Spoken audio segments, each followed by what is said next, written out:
ये कहानी शुरू होती है महाकाल की नगरी उज्जैन की पावन भूमि पर, जहाँ शिप्रा के तट पर स्थित नर्सिंग होम में एक नन्हा सा तारा इस दुनिया में आने को बेताब था। दिन सोमवार 23 मई 1977। उसके घुंघराले बाल और उसके टमाटर जैसे गालों को देखकर सब उसे प्यार से टमटू बुलाने लगे। टमटू, सबका प्यारा और दुलारा बच्चा। मामा की तो जान था वो। उन्होंने ही उसका नाम हेमंत रखा था। वो उन्हीं की देखरेख में पल बढ़ रहा था। जब वो 6 महीने का था तभी मामा के पास मुंबई आ गया और वही मुंबई में ही रच बस गया। लेकिन जाने क्यों ऐसा लगता है जैसे नियति को उसकी खुशियां मंजूर नहीं थी। जब वो करीब 6.5 साल का था तभी उसके सिर से उसके मामा का साया उठ गया और वो नन्हा सा प्यारा बच्चा अचानक बड़ा हो गया। अब वो हर पल और हर परिस्थिति में अपनी लेखिका साहित्यकार माँ संतोष श्रीवास्तव का साया बन गया। वो बहुत खुश मिजाज और हंसमुख व्यक्तित्व वाला था। जहां भी जाता खुशियां बिखेर देता। जैसे जैसे वो बड़ा हो रहा था उसके अंदर का कलाकार भी निखर रहा था। स्केच बनाना, गिटार बजाना, अभिनय करना आदि। लेखन तो उसने 12 वर्ष की आयु से ही आरंभ कर दिया था। जितनी अच्छी उसकी अंग्रेजी थी उतनी ही महारत उसे हिंदी और मराठी भाषा में भी थी। उसके कोमल हृदय में मानव सेवा के साथ साथ जानवरों से भी बहुत लगाव था।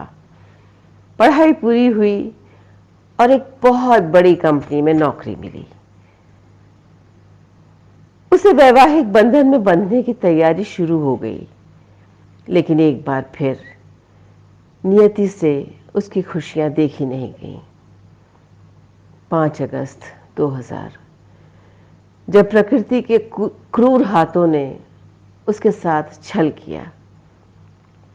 नौकरी मिलने की खुशी में दोस्तों ने माथेरान जाने का प्लान बनाया। उसने अपनी मंगेतर से भी साथ चलने को कहा। कुछ काम के कारण उसने मना कर दिया। तब हेमंत ने कहा, देखना तुम पछताओगी। शायद उसे आभास हो गया था।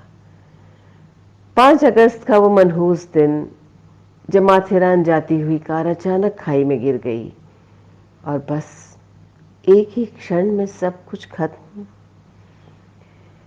ईश्वर ने एक हंसती खेलती जिंदगी जिसके साथ न जाने कितने लोग जुड़े थे, सबकी खुशियां पल भर में छीन ली।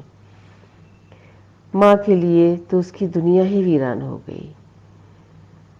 उसकी चीजों को देखते समेटते एक दिन उनके हाथ लगी हेमंत की कविताएं, जो वो यूं ही किसी डायरी में या पन्नों में कॉपियों में लिखा करता था।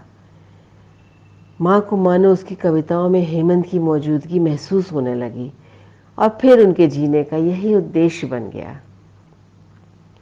उन्होंने उसकी कविताओं को संग्रहित किया और उसे पुस्तक के रूप में दुनिया के सामने ले आई।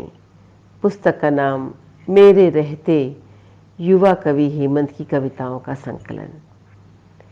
उसकी लगभग सभी कविताओं में प्रकृति की संपूर्ण छटा है, जो खुश भी करती है और उदास भी, बसंत भी है और पतझड़ भी।